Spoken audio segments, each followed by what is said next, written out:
What's going on, everybody? Welcome back to Michael Knapp Fishing. Today we are out on one of my buddy's ponds. We're already on the water. We're already in the little metal John boat. I'm sure you guys have seen it before. But today we've got an interesting video that we're going to do that I don't usually do very often. It's not something I get to fish very often. But we're going to talk all about frogs, hollow body frogs, how I fish them, and the best way to get better hookup ratios, better way to fish them, the ways I like to fish them. So let's go, guys.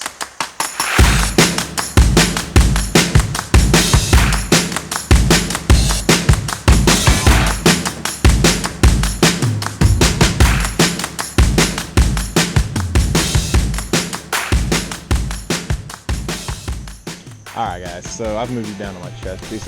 Let's actually talk about frog fishing, and I'm going to show you guys exactly how I do it, how I work my rod and everything. So with it being, we're coming up on the fall. I know it's, some areas you're like, well, my gosh, we've got snow already. Then other areas like, man, it was 100 degrees yesterday. I get that, it's still hot for some places, but it's fall's coming up, and we are in the where I am. We're on the TVA chain of lakes, and we're in Tennessee. It's coming up. Fall is just right around the corner. And yes, today I'm in a pond today because my batteries were dead in my boat. But that's besides the point. It seems to be a habit here lately of forgetting to charge it. So what we're going to talk about is the frog fishing, and a lot of people complain about their hookup ratio. I had one wake it. A lot of people are like, well, I like to fish a frog, but I lose so many fish, I don't want to. It's not reliable during tournaments and all that kind of jazz.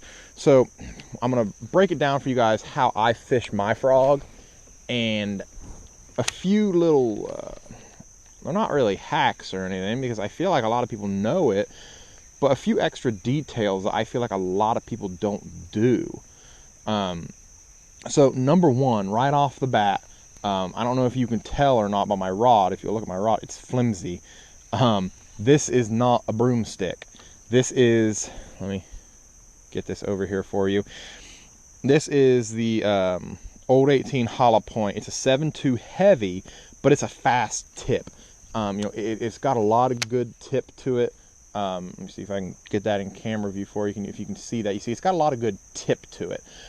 So it's going to take a little bit of, it's going to absorb a little bit of the blow from that frog blow up, and that really helps with your hookup ratio for one. Now, the second tip that I'm going to give you all, let me get this frog back in, is we're going to bend our hooks just ever so slightly. Now, here's the thing about that though. You've got to be cautious of where you're fishing. Like here, for example, I have an extreme amount of slop, so I didn't bend mine out all that much. So let's see here. Let's just sit down real quick and I'll show you guys. All right, so this is how I bend out my frog hooks. I just push down the hollow body a little bit, and I grab, and don't grab at the tip up here, okay? Because that's not going to be good for it. Grab back here, and you're just going to ever so slightly put a little bit of pressure on them. Better come from the other side so I don't bend it back. Just a little bit of pressure, and all that's going to do is get your hook points. Let me recenter that frog now that I messed it all up. Trying to do this on a metal boat isn't the easiest thing to do, especially when you're a big dude. So all that has done now is just gotten your points up just a little bit. When the bait first came, the points, let me see if I can get it to look like, the points were down in it. And now, this frog isn't my favorite frog for doing this, but now the hooks will set up just a little bit on it. Yeah, this is a terrible frog to show you guys that with. Let me get one of my other frogs. Thankfully, I brought my frogs with me. Here's a good one. I already did it too. All right. So, as you can see, the points are up already on it. This is a bigger frog now, and I'm using that one for a reason. I'll share that with y'all later. But as you can see, the points are up already on this one. So it's not going to be as weedless as it comes over the water, and weeds, it could still get caught, but your hookup ratio is going to go up a little bit with the points being up just a little bit. So that, you know, that's kind of one of those deals that you have to figure out for yourself. Here's another one. See, those hooks are pointed upward. That's actually a really nice little frog too. I may throw that here in a little while. Oh, while I'm out here, second tip. A lot of people complain about backlashes. They can't cast them well. Let me see if you can hear this. So one secret that you can do to these frogs, which it gives them weight, but it also gives them a little bit of noise, is I will add a few BBs to it. The BBs, for me personally, it gives it more weight. I prefer the weight. That's what I'm after, is I want a little bit of a heavier frog so I can actually get a longer cast on it. But a lot of people like that for the noise, because the heavier it is, when it comes down, it's going to plop. It's going to really make that nice. Let me see if I can get you to hear that. You see, when it hits the water, it's going to get that plopping sound, and that's going to be able to be another attractant for these fish. Now, the next tip is going to be a little difficult for me to show you guys, because I've already, nope, here's one. Woohoo, I got lucky there. Okay. This is, I think this is an H2O frog or something like that. Notice how long these legs are, because I have not trimmed them yet. So, now notice the legs on the frog I'm fishing. Now, does that make a difference? I believe it does. I think 99.9% of the pros do. It's a big deal. One, find what you like in the legs and how it walks. But two, trim them no matter what. Because what's going to happen is when it's coming through the water, they're going to be attacking those legs and they're going to miss. So they're going to hit them legs, you're going to pull, and it's going to come right out. But if it's shorter, like this, you have a greater chance of them coming up and eating the whole thing, because it's a smaller profile, but it's the same body size, if you get what I'm saying. So it just makes life a little bit easier when those legs are trimmed up just a hair. All right, so let's get back to fishing it. All right, guys, so we're going to get back over here and we're going to cast just a little bit. Now, a lot of people, when they're talking about frog fishing, don't really walk the dog. And you know, a lot of people are like, well, if I want to walk the dog, I'm going to throw a spook or a sexy dog or something along those lines. So what a lot of people do is they just straight burn it over top of the cheese or whatever you want to call it. You know, me personally, I much prefer to walk the dog. And that's a technique that not a lot of people really think about with the frog. I think a lot of people don't really know how. So when I walk the dog, I do something a lot differently than most people. I keep my rod tip high. You know, a lot of people like, you need to keep that rod tip low, you know, walk it that way and then just barely swing into it. And no, no, I don't do it that way. I am the old school style. I'm going to put as much behind. I'm going to jack air jaw. So the way I do it, now that I'm hung in that grass right there, we go. I am going to keep my rod tip high. Hang on one second while I get this weed off of it that I put into the grass. Okay, let's try that again. So I'm going to keep my rod tip high, and I am just going to walk it straight up in the air. And what this does is it allows it to pop back and forth. I don't know if you can see that walking or not, but it gives it a bobbling action, a popping action, walking action, whatever you want to call it, it works. It imitates the walking the dog style, but it is extremely weedless. You know, you're able to come through all of this cheese and junk, and you're still able to get that same traditional spook or sexy dog style walk in a hollow body frog. I was hoping we were going to come over here and get bit in one of these spots. As I said, this is a 7'2" heavy action fast tip, which is really more like an extra fast tip, but either way, now I'm going to tell you guys the real line. I'm really trying to catch one for y'all on this. I've been catching them all day long, and now that I'm actually filming. It's not going well for me. Daiwa Tatula 150. It's a little bit of a bigger reel. It's got more line capacity. That way I can put more braid on it, because braid is, oh man. I was trying to get one for y'all, and dang, that was one. Let me get this boat turned around. All right, so Daiwa Tatula 150, and I have 65-pound test braid on it by Suffix. This is the new Suffix Advance 832. Oh, something waked right next to it, boys. I'm telling you, there's a good fish right there feeding if I can just get him to commit. Now, one more tip for you guys that you just saw me completely butcher. Let them eat it. Don't be trigger happy. Don't just set up and woo, got him. You know, you're gonna have to let him eat it a little bit. You're gonna have to shy back a little bit. The easiest way that I have found is I take one deep breath and then swing. And you know, when I say swing, you don't have to, you know, you don't have to bear down and crack him, but I mean, you know, I enjoy doing that. But you can just give it a nice little pop, and it, you know, it's going to come in. You don't have to put all your weight behind it, especially when you're in a metal boat like I am. You'll flip out of it. But as you'll notice, I'm still got that little bit of a walking action side to side. Obviously, you know, it's a lot tighter than, for example, dang, I got that wrapped around that tree. It's a lot tighter of an action than a Zara Spook or a KVD Sexy Dog or a Pencil Popper or anything like that. It's a lot tighter, but it still gives off that great presentation. There was one up there shallow that I spooked. I'm telling y'all, they're stacked up in here on this frog. They're loving this frog bite. All right, I'm gonna spin the boat around one more time. I know a lot of you are like, why isn't he on his nitro? Well, you have to charge a boat. Did y'all know that? Yeah, the nitro actually has to be charged. So it doesn't matter how good my Optima batteries are, actually have to be charged in order for them to work. And I left it unplugged for 3 weeks because it has been that long since I've been out here.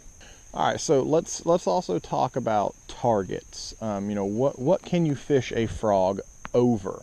Because, you know, the standard that everybody feels like, you know, that's frog, that's nothing but a frog, that's what I always want to throw a frog over, is the cheese, the grass, the mats, all that, you know, all that nasty stuff. And yes, a frog is great for that because you can go over it, you don't get hung up, you don't get, you know, snagged and caught up in it. It's the one lure that you can do just about anything with over slop and grass and mats and stuff like that. So it's perfect for that. So, but one of my other targets that, well, it's not really a target, it's just the other side of the slop, is open water. You know, not a lot of people will fish a frog in open water, and I absolutely love frog fishing in open water. Got that one. Come here. All right. As y'all can see, I love jacking their jaw and knocking them out of the water. That's just kind of, you know, that's my style of fishing right there, boys. Just a little tight. All right, so as you'll notice on that fish, I waited that time. I did not just straight up jack its jaw, but I waited. I gave it time to swallow, not swallow it, but to hold on to it, and then I set the hook on it.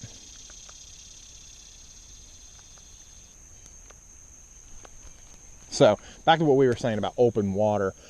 You know, open water fishing is kind of one of those lost arts with frog fishing because, you know, believe it or not, frogs do swim just about everywhere, and as do bluegill, because you're not just imitating a frog, you can also be imitating a bluegill.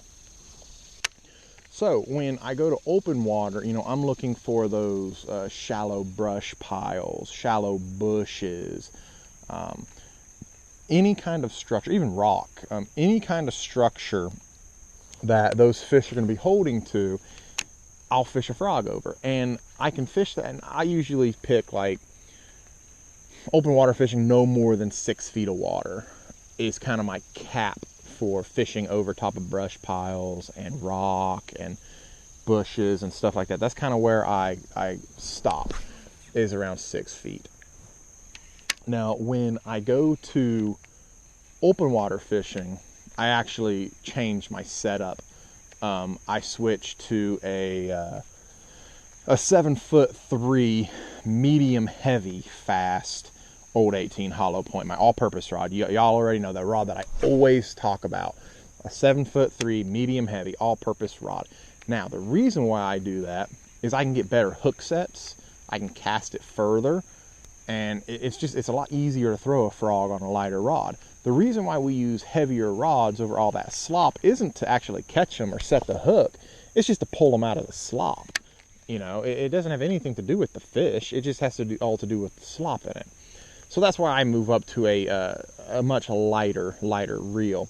Also, side note, because I forgot, fast gear ratio reels, 7.3 to 1 gear ratio is what I throw my frog on.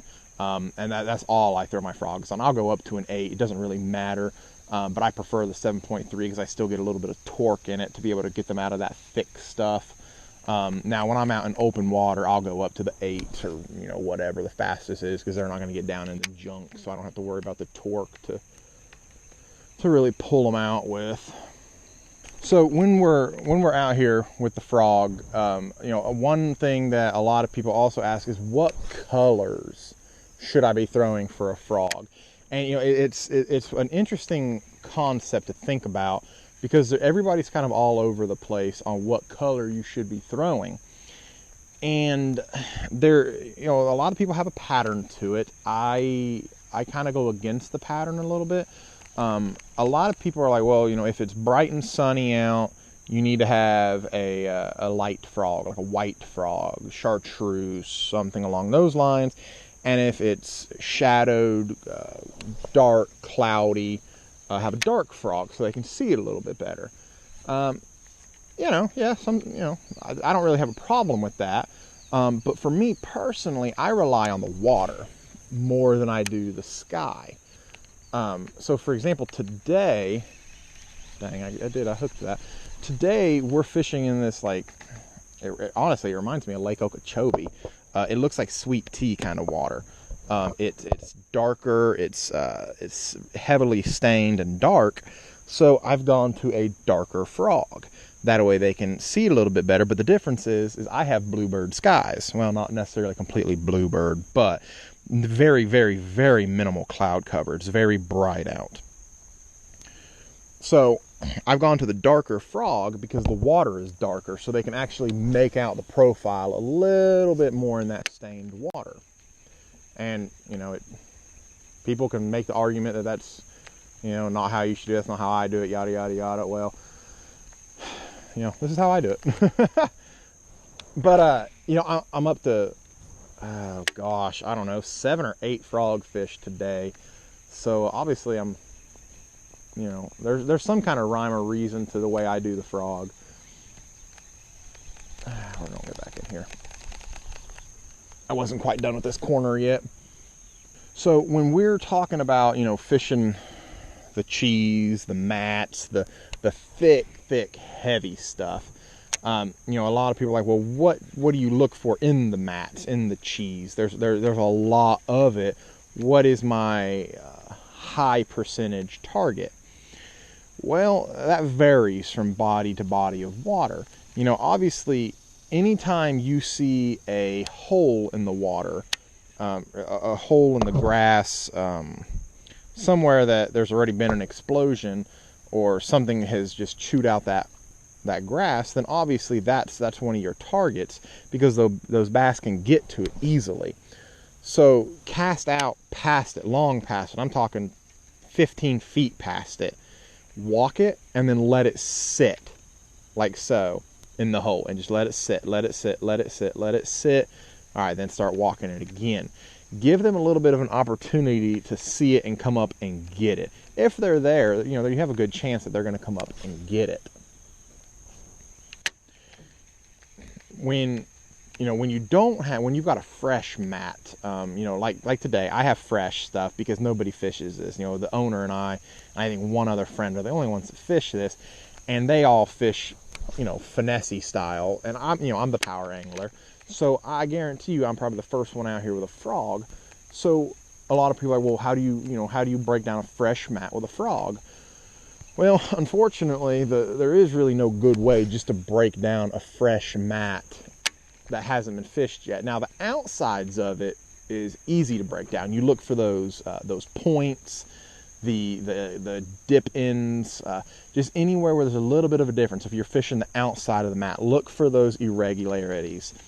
Any kind of little point, dip, anything that comes out just a little bit, just something different that might hold that bass. Just like when you're structure fishing, you just use the mat and the grass as structure. When you're actually fishing the bulk of it, like I am, I know you can't see it very well because it's not quite all the way up, but all of this is one massive grass flat here. So all I'm doing is I am casting to the structure on the bank, and then I'm making my way out, and I'm working it the entire way. Do not just halfway through be like, all right, nothing bit, and then just burn it back. You've wasted, a 50% of your cast. That could be a blow up. I can't tell you how many times I've been short struck right at the boat with a frog. Work out that entire cast, just like I am right here, and work it over that entire flat, because you never know where those bass are going to be until you can put together a pattern. You don't know where they are, and that's just how it is. All right, guys, that's it for today. We're going to go ahead and wrap it up and head on out of here. If you guys like these videos, do me a huge favor. Please hit that like button down below. Hit that subscribe button. Leave me a comment down in the comment section below. And maybe we'll come back out here to this pond again at some other date and fish it a little bit more. But guys, take care. I'll see y'all on the water.